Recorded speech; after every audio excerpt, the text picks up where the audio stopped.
So yeah, we're going to look at Forza Horizon 2 again. You've been demoing it all day, haven't you? All day, yeah. Which has been awesome, to be honest, right? It's a long day, but we've seen so many people here. Lots of people coming, really enthusiastic, coming off the back of E3, wanting to see more. The great thing, as everybody saw last night on Twitch, is we're showing all new content from the Xbox One version here at Gamescom this week.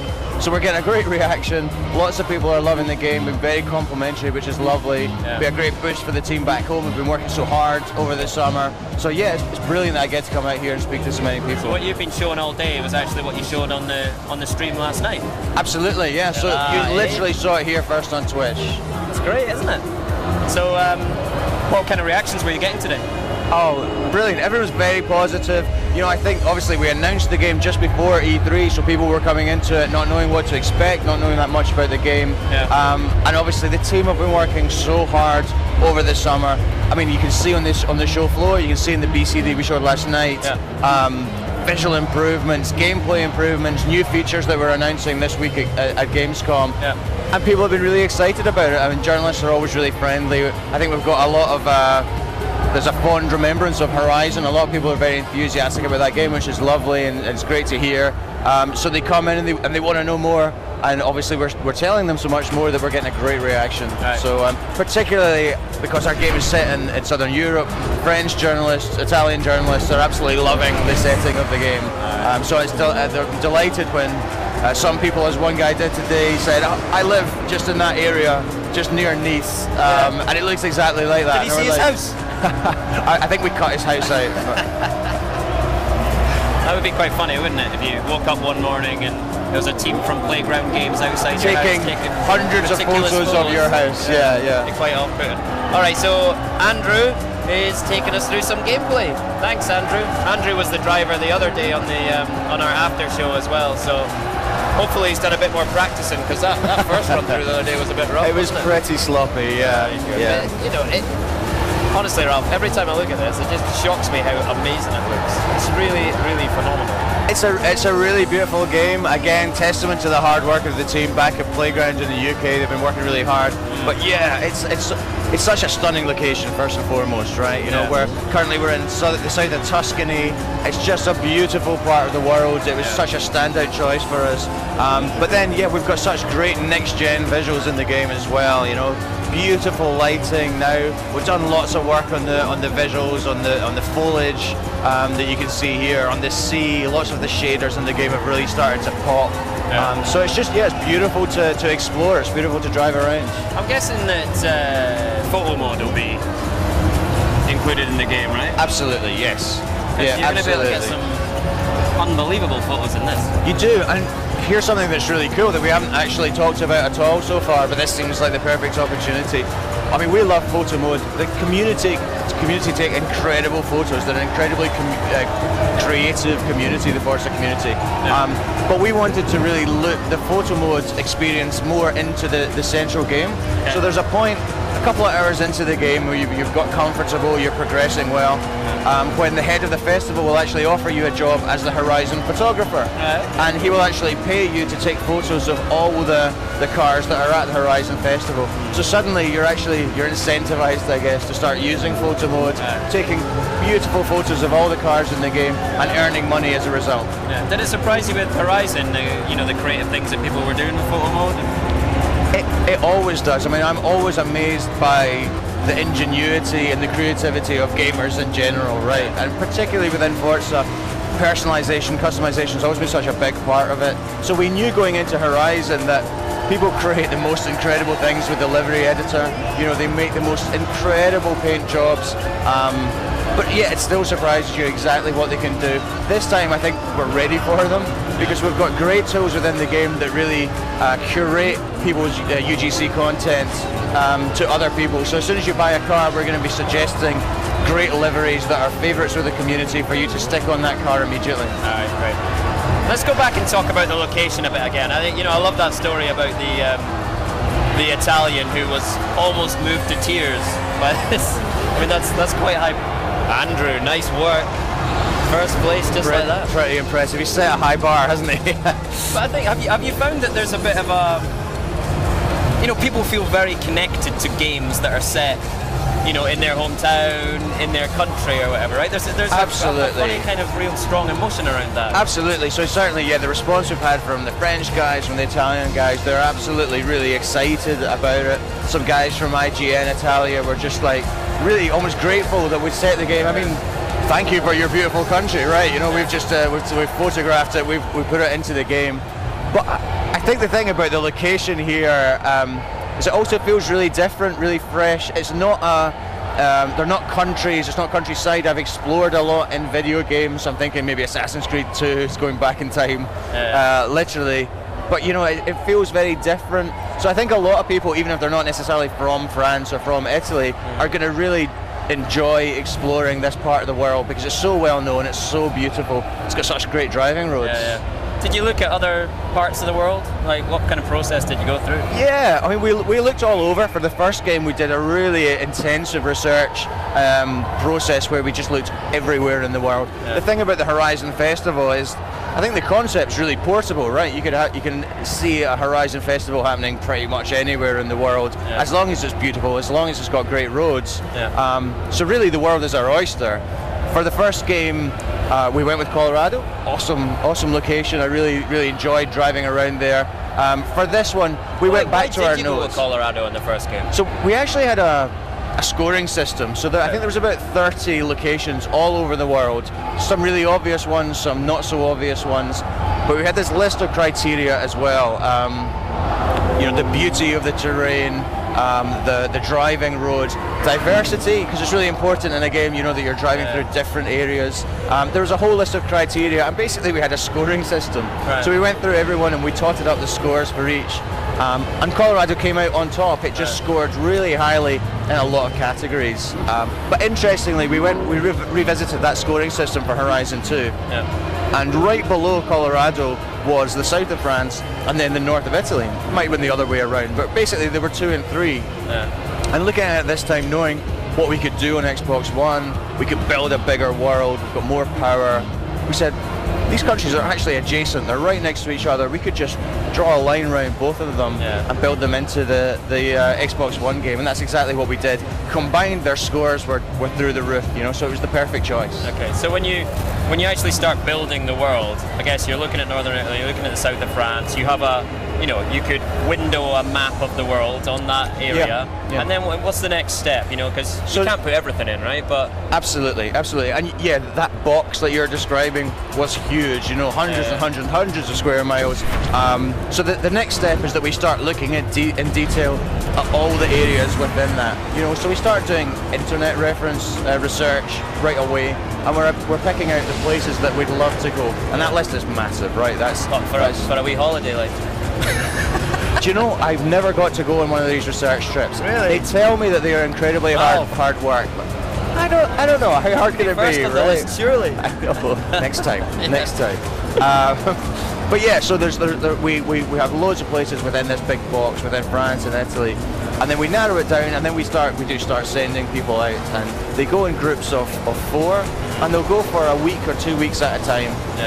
I'm joking, it is a very arduous research trip. They drive thousands of miles, so they fly over, they rent a car, they mount an HD camera on the dash, so everywhere they drive we're getting that HD footage back, and that footage then runs on screens around our studio for the next year basically. So even the guys that don't go on the research trips feel like they've been on the research trips, right? They're immersed in the world we're creating.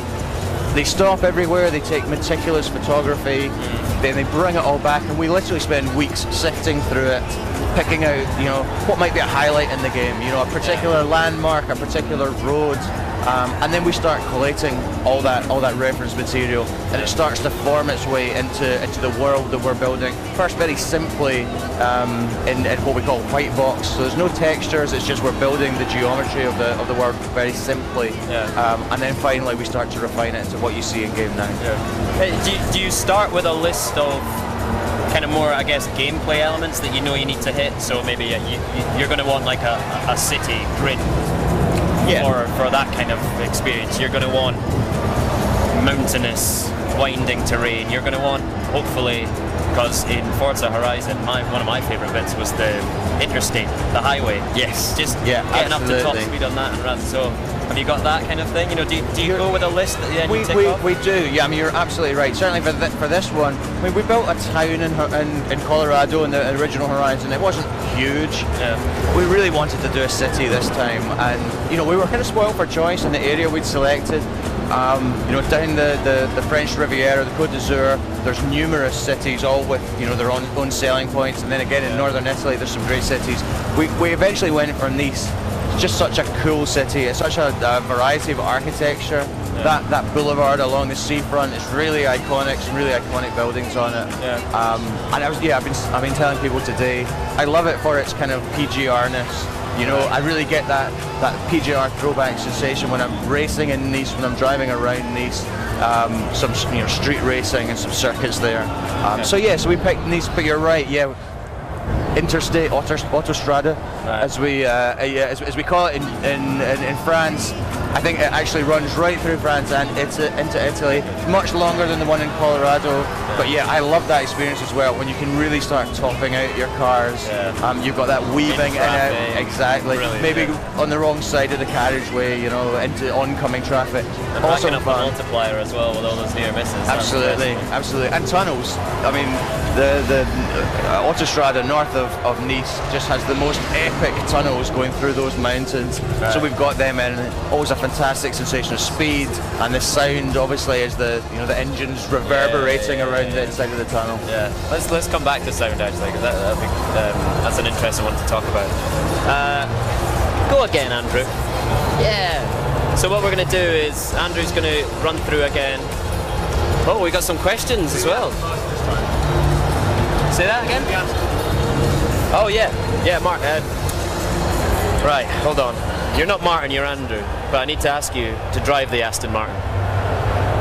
It's confusing, this, isn't it? I meant to say earlier we're going to take questions from you all watching. So, Ian, how do people submit questions? How do people submit questions? In the Twitch chat. Yeah. Okay, yeah. So questions in the Twitch chat. Let me finish my question first. Yeah, it's more important, right? Yeah. We were talking about, you know, the photography, the HD video, you know, everything you take as reference for building this world. Do you try and capture the culture of these places as well? I mean, is there part of it which is like, you know, the feeling of it, you know, not to get too kind of touchy-feely about it? I think that's a really interesting question. Thanks. It's part. I hope these community questions are as good. Don't worry, I won't patronise them in the same way. That's a really interesting question, Graham. It's part of the reason that we send actual team members, right? You know, because we could commission photographers to go over there and do all that donkey work and you know, save us the hassle in a sense. But I think there really is a sense of sending people over to get a feel for the area. You know, there's something you get that you can only get from being in a location. Particularly in the French Riviera, there's a quality to the light which is kind of legendary amongst painters. You know, our art director is always telling me about this. You know, but you really have to be there. People have flocked to that area for hundreds of years to try and paint the light. It's a very specific quality to the light. So being there really helps, you know. And the people come back having experienced the culture, having experienced the locations. You know, of course, they've eaten there, they've stayed there, they've met the people as well. Yeah. So they come back, and particularly when they then go and work in a very specific area, they become very attached to it as well. So yeah, there's real benefit in sending the people over, and they come back and they evangelize about their particular area to the rest of the team, who are seeing it on the screens and seeing the reference footage as well. Good. All right, let's get to the better questions, I'm sure, from everyone on the Twitch chat.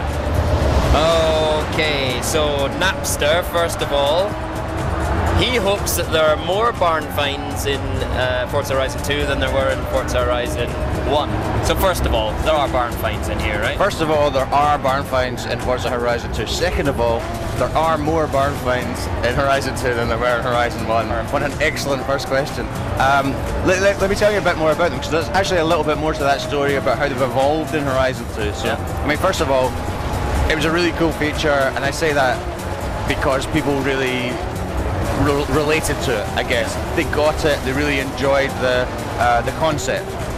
So that's how we know it was a really cool feature. They tell us that. So we're delighted to bring it back in Horizon 2. I guess one of the feedback points we had from the barn finds in the original game was that they were all cars that they'd seen before in Forza, right? And I guess one argument there is, well, you've seen a lot of cars in Forza over the years. Yeah. But we took that feedback and we really reacted to it, we really responded to it. So more than half of the cars that you'll find in barns in Horizon 2 are cars you've never seen before in the Forza franchise ever. So I think that's really cool. I think that's going to be an extra frisson of excitement when you open that door and you see that car for the first time, and it's something you've never seen before, you've never driven before in Forza. So restoring that car and then getting it pristine out of the garage and driving it for the first time should be a really special moment. I hope it will be for people. Yeah. I guess the second thing is, in Horizon, we tried to hide the barns a little bit, as it's well documented, I guess, because it was mainly roads in Colorado. There wasn't so much off-road terrain, so much countryside that you could drive in. Yeah. They were always pretty much close to our roads, yeah, so you were driving along the road, you would find the barn find. Yeah. Now, not deliberately, we haven't deliberately tried to make it harder for them to find this time, but just by virtue of the fact that our world is so open now, you can drive off the road, you can drive across fields, you can drive through forests. Our barn finds are now, just by that very nature of the world, more difficult to find. But I think that I like that trade-off, right? You know, we're giving people a car, that they've never had before in Forza. I like that they have to put in a little bit of effort. They're not going to stumble over it. They really have to go looking for it. What were your inspirations for the barn finds and the signs and all of those things in Horizon, which really felt like it felt like you were drawing on you know, collectibles and challenges from other game genres. You know, you don't often see them in racing games, I don't think. I think so. So the barn finds are very specific. I mean, that's an idea that is inspired by real life. You know, you see these stories from time to time. It happens in America, which made it perfect for Colorado. It happens in Europe as well, actually. Some of our barn finds in Horizon 2 are actually inspired by real-life barn finds around Europe. Right. And you hear about these cars which, for one reason or another, are left in a barn. And then the property changes hands, nobody knows the car's there, and one day someone opens the door and finds, you know, a 1965 classic which is now worth €2 million.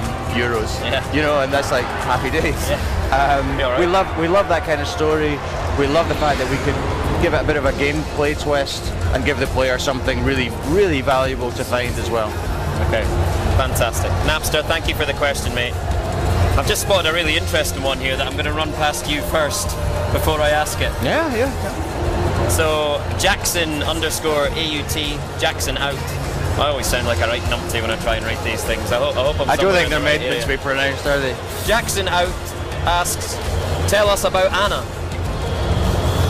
That is a great question, actually, because some people have been asking that today, because we haven't actually spoken all that much about Anna, not for any reason other than we have so much to talk about and we only have limited time, but we've got time now.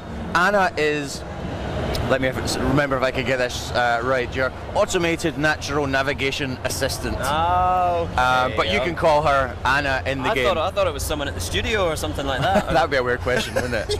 Is Anna okay? A bit intrusive. You know Anna that works at the studio, is she alright? She's fine. Yeah, so she is, basically, she's half GPS, half personal assistant. Okay. So in the last game we had, obviously we have a GPS, turn left, turn right, that sort of thing. And we had this cool feature using Kinect that you could voice control it. Which was awesome and solved kind of a problem with open world games in general, that whenever I need to set a route somewhere, I always have to pause the game, I always have to open the map, set the route. It takes me out of the game. Yeah. With the GPS voice in Horizon 1, we shortcutted through that. You could just say GPS Festival, set a route. It was pretty cool. We liked it. This is really the next gen version. This is GPS Voice 2.0, I guess. Okay. In that she still does all that stuff, but she's intelligent as well. And this is where the personal assistant bit comes in.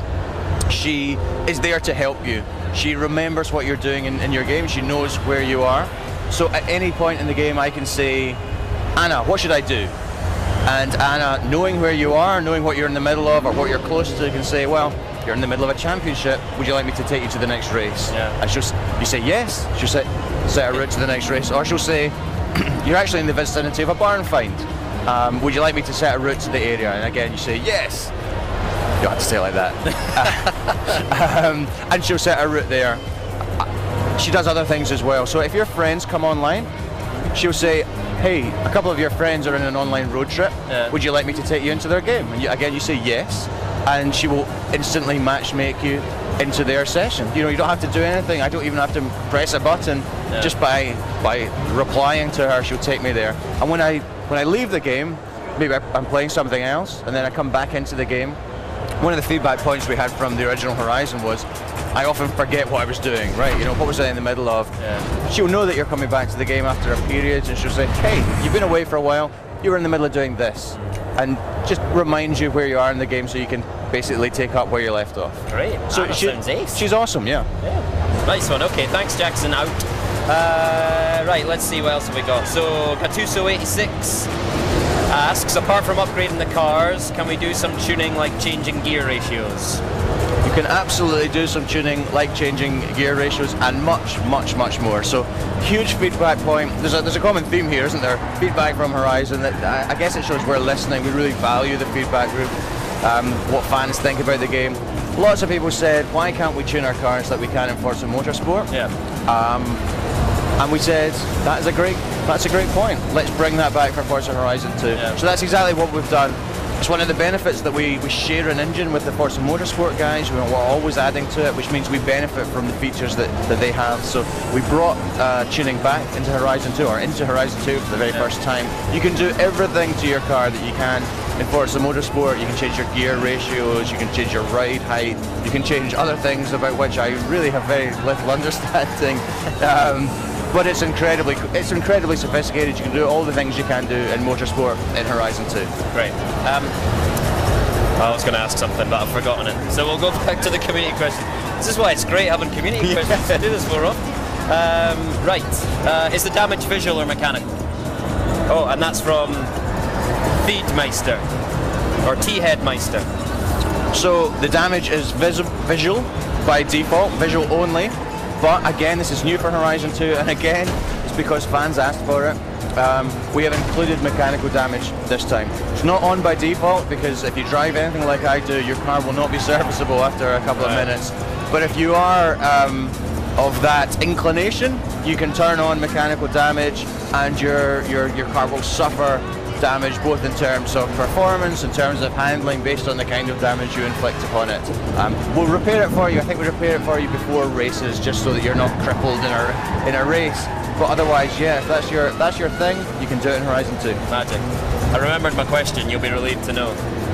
It was about the Forza community, actually. You know, how did the Forza community react to Horizon? You know, obviously it's an established, just about dropped the surface there, that would be bad. An established, long-standing community with a really strong tie to the guys at Turn 10. You know, and you know, you guys came along with a different spin on things. Did they welcome you to the family quickly, or?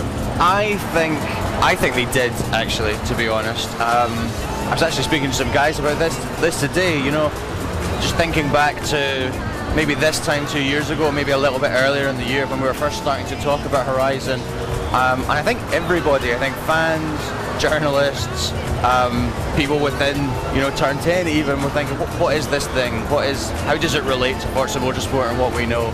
But you know what, I think the fans, as soon as we did a good job explaining what it was, and honestly that took a little bit of time, but as soon as we explained exactly what Horizon was, I think they're incredibly open-minded.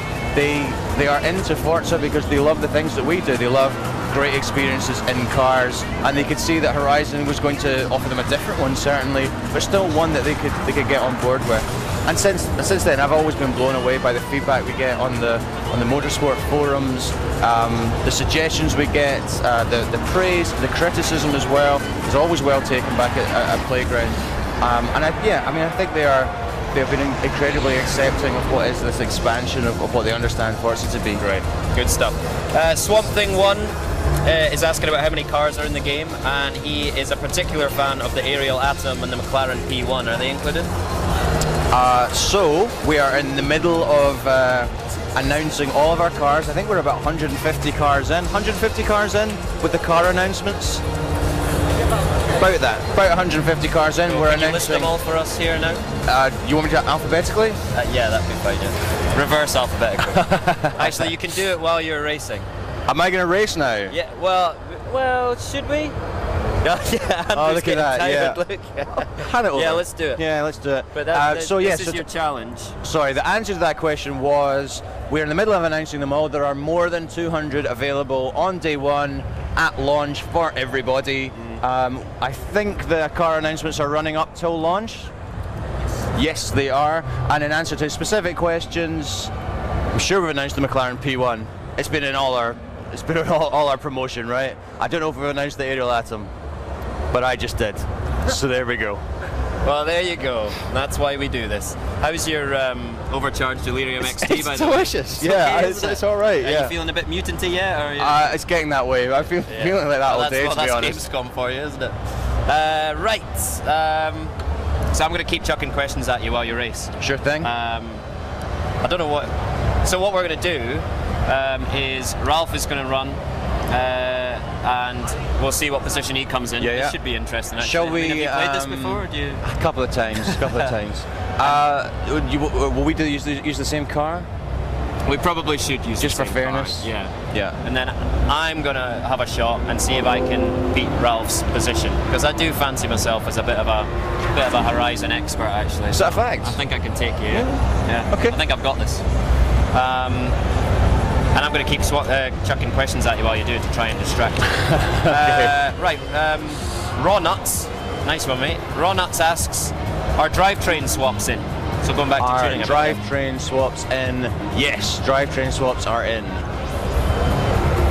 So we go the Lambo? Very good. We'll take the Lambo? Yeah, let's do the Lambo, why not? And Blue Venom 07 is asking about manual shifting. You got manual shifting in? Of course.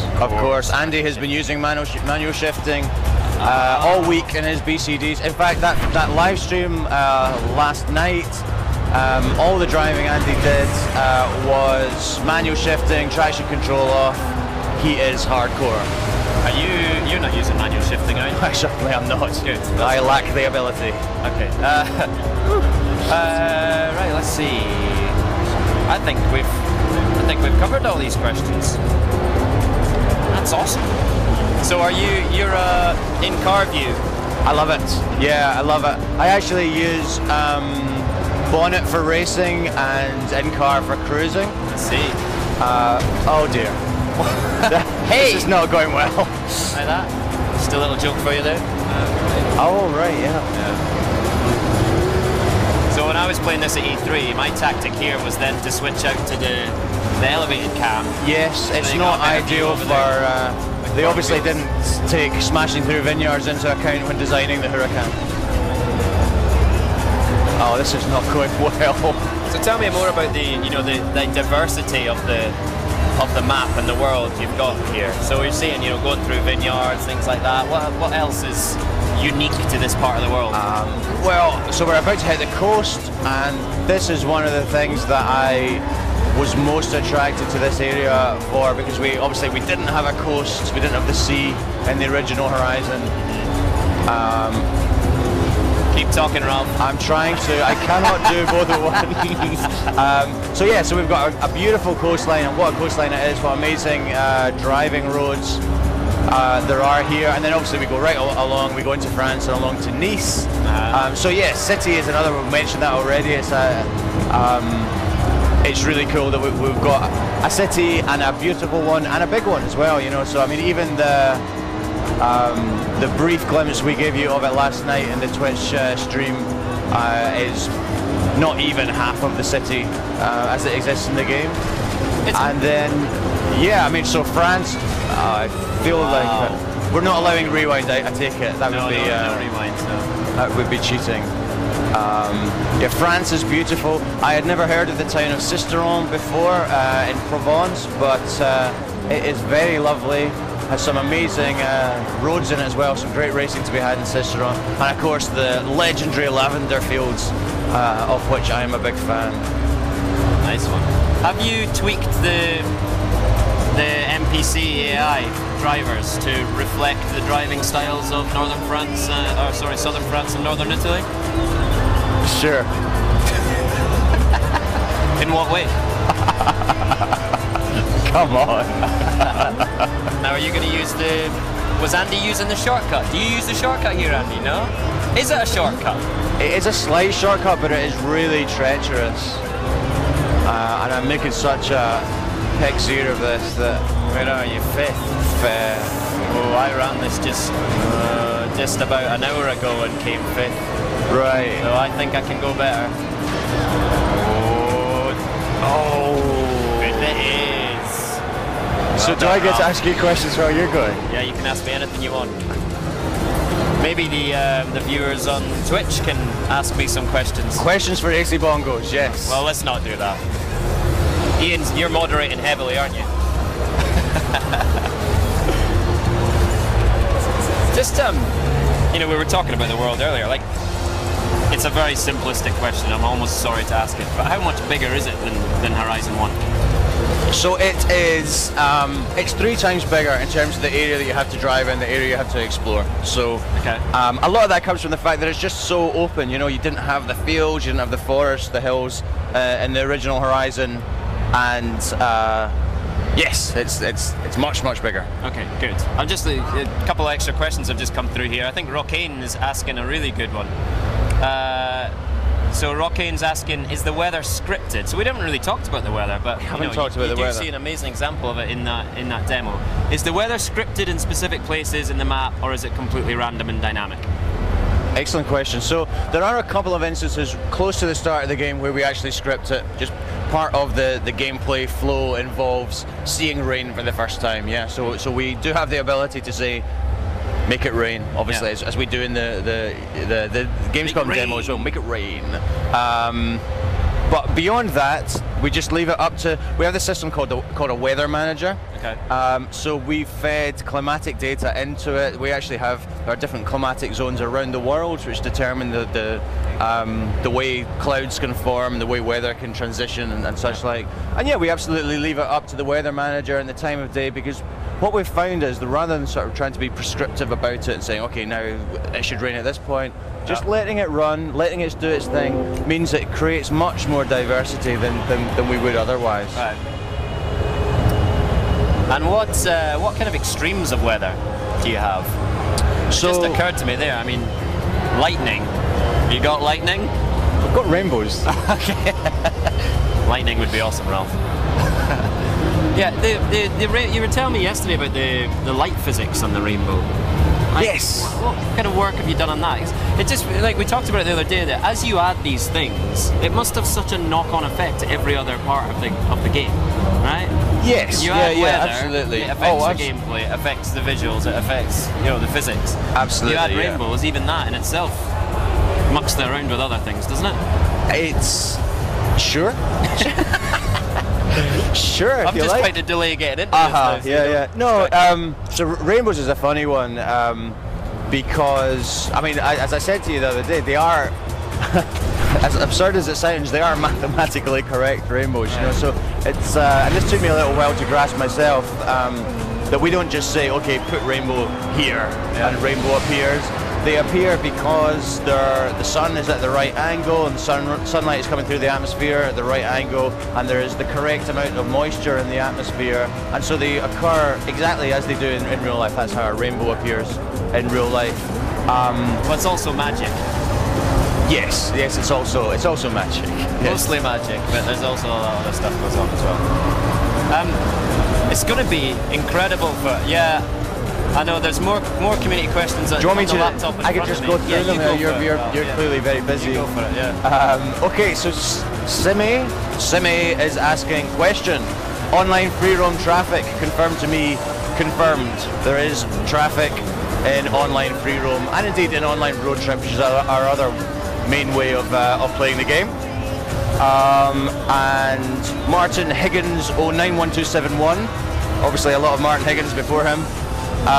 Will there be clubs? Yes, there will be clubs. In fact, yes, it's a big feature, part of the social aspects of the game that we're talking a lot about this week at Gamescom.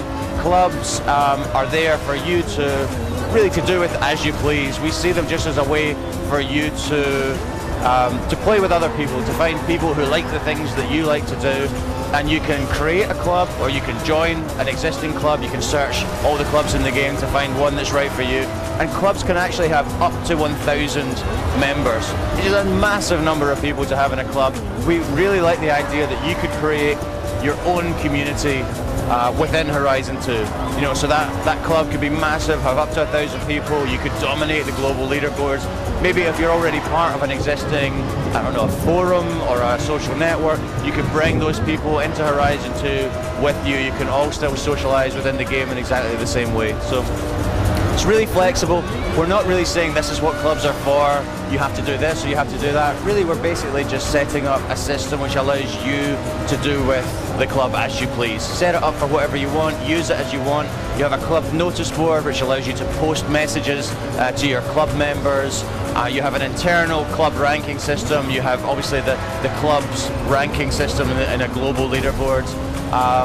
And they're just an awesome way that you can expand your contact base, I guess, within the game. So if you don't have friends who are playing the game, and if not, why not? You have your club. So you have up to 1,000 people that you can be compared to on speed traps, that you can be playing with in online. Keep talking, Ralph, keep talking. I don't think I've ever been as excited in my life. 4. It's still quite a long way to go there, Graham. No, not far. 7 Cayenne. Oh, hello. Says story cutscenes like last time, wristbands. So yes, the answer is yeah, I guess there are story cutscenes. There are certainly cutscenes, there are characters within the game. So different characters from last time, but you will meet Ben, who is the organizer of the Horizon Festival in Europe, and who is organising the road trip as well, which you go out on, which is the main sort of career mode in solo play. And wristbands are still, yeah. I can't believe it! I feel so alive! 4th! Oh, that's excellent, it's very well done. Well done. Fantastic. Oh, that's alright, it's just a bit of surface damage, it's a flesh wound. I bet you Major Nelson couldn't do that either. Yeah, exactly. So what do I win?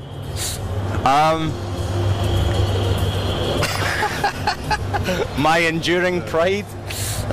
Oh, fantastic. I genuinely am not sure I've ever been as nervous about anything in my life. That was good. Sorry, I interrupted your question. That's all right. You know, I was just answering the second half of this, which is, are there wristbands? Yes, there are wristbands. They are still the kind of progression currency of the game, if you like. They're actually quite cool this time. They describe your level throughout the game. So we have a leveling system that sits across the entire game. So everything you do in solo play, everything you do online contributes to this level, which in turn contributes to your wristband color. And whenever your gamer tag is displayed within the game on your Drivatar and online leaderboards, what have you, your wristband color and your level will always be displayed along with it. So it's a point of pride. It's going to call you out for how well progressed, how sophisticated you are in the game. Excellent. Shall we talk about music a little bit? Let's talk about music. What time is it now? Oh God, I'm enjoying this. It's almost 45 minutes we've gone for, isn't it? God, I hope people are watching. Is anyone watching? Wow, great. Yeah, so music, like we were talking the other day, weren't we? I actually think like music in driving games is massively important. Right? Maybe shouldn't talk about a particular driving game, but there was a game a good few years ago that used a very popular feeder song called Buck Rogers, and that is seared in my head, that song with a particular type of driving experience. And in Forza Horizon I had the same thing with Porter Robinson. That song's language, isn't it? That's right, yeah. That Porter Robinson song, whenever I hear it, it's just like, it takes me right back into Forza, and you know, I can almost feel it. Like, is that... Is that something were you inspired by that to bring the music into Forza? I have exactly the same response to Porter Robinson. It has that absolute sort of reaction in me as well. And yeah, I think at its root, that's exactly why we think music is so important. It's like totally linked with driving, right? I drive, I listen to music. Yeah, absolutely. I turn it up loud, and maybe I drive faster than I should as a result. I think that absolutely applies in video games as well. Even without the Horizon Festival sort of backdrop, you know, even if we didn't have that, I'm sure we would still have music because they go together so well. I mean, with the Porter Robinson track, honestly, I don't think we ever expected that one would be. I mean, we put it on the press start screen, so it was very prominent in the game. Yeah. But that was kind of a last-minute decision, and when we were developing Horizon, you know, we had the press start screen. We tried a couple of tracks from the soundtrack. That one just really seemed to fit. Yeah. And as you say, now it's kind of synonymous. I'm sure there are tracks in the Horizon 2 soundtrack which will become as synonymous with the Horizon 2 as that one is to the original. But I'm pleased with the reception to the soundtrack in Horizon. Oh, amazed! Absolutely blown away. Because music's very subjective, right? I mean, you cannot please everybody. Yeah. But it seems like we please quite a lot of people, which is with music is sometimes all you can do. Yeah. Obviously, that's all credit to Rob the Bank, rather than anyone else. He does such a great job of that. It's his business to curate music, to be a music supervisor. What does he? Does he come into the studio and talk to you about the game? Does he? Yeah, he does. He does. Yeah, it's great. So he'll come in and we'll basically spend a day every couple of months just talking about where the game is. So obviously we show him the game. On the first game that was massively important because we were building the Horizon Festival for the first time, and obviously as well as being a music supervisor he organises Festival and Camp Festival in the UK. So it was kind of cool to get his thoughts on festival design as well. You know, he sent us lots of reference for festival tents and stages and stuff like that. But yeah, he'll come in and talk about music, he'll play his stuff that he's hearing, and he hears things months and months in advance, which is why, so this song is playing at the moment, it's called Pushing On. I think it's just actually it's come out this week or it's coming out next week. But obviously this has been in the game for months and months and months because he hears them all in advance, in advance because of his position. Fantastic. So actually Matt6661 asked us a specific question about music, which is what got me onto it. So Matt asks, what styles of music genre do you have in the game? So tell us about that, and then the number of, you've upped the number of radio stations in the game now as well, yeah? We now have 7 radio stations, 3 in the original game, 7 radio stations now, more than double the amount of music, which is awesome. Because it means, obviously there's more to listen to, that means there's more variety. It also means, you can spend longer listening to the game before it starts to get repetitive. I think that was really important that we wanted to achieve this time. So 2 of the radio stations from last time are making a reappearance. So Horizon Pulse is back and Horizon Bass Arena, which we're listening to here. Yep. So Horizon Pulse is summery disco pop is probably how I would describe it. It doesn't actually sound very good when I say that, but it's a cool station. I love it. A Bass Arena is your dance and electronic music. So last time was a little bit dubsteppy just because 2012. But now it's interesting. It's probably of all the stations, it's the one that's moved on the most. Just that style of music, electronic music, moves so fast that now the landscape is totally different. It's much more sort of deep house, smooth house, Disclosure. We've got Disclosure remix in there. No dubstep, no Skrillex this time. Is that policy? It's not a policy, it's just how it's happened. It's happened. If a great dubstep track had come along, then I'm sure we'd have put it in. But, cool. Had you, when I was racing, I was concentrating so much I wasn't listening properly, but had you answered West_408's question? No, I didn't actually. I didn't. Festival events with enclosed circuits, races without the off-roading. Yeah. I'll take the second question first actually, because this is interesting, and I hear this a lot. I think by virtue of the way that we showed the game at E3, obviously, and the demo we have here, as you've been seeing, we're taking a Lamborghini across a field. and there are some people who are saying you should not take a Lamborghini across a field, and who knows, they may be right. But obviously this is a demo very specifically set up for a show like this. I guess the thing I'd say is, we never force you to take a supercar and drive it through a field. So when you choose a car and enter a championship with it, you end up, the game gives you appropriate events, appropriate races for that car. So there are lots of events that will take you across country, take you off-road. but you will enter them by virtue of having selected an extreme off-road truck or a classic rally car or something like that. A Lamborghini, if you select the Lamborghini, or a Ferrari or whatever, you're much more likely to get on-road, on-track circuits, point-to-point street races, things like that. Cool. And yeah, the festival events are much less enclosed than last time, because our world is so much less enclosed as well. You know, so now we use a checkpoint system. You can see it in the demo that we're showing. So you're racing through checkpoints, which means that you can cut a bit of corners. That's fine. You can adapt your racing line. That's fine as well. But you certainly won't be bouncing off the barriers because you can use the whole of the track. You can use the off-field as well. Right, magic. Well, Ralph, I could honestly talk all night about this. But you know what, we're doing a community party on the booth here in about 10 minutes, and I should probably go and make sure that everything's fine for that. So, you know what, thanks for watching, everyone. I hope you've enjoyed it.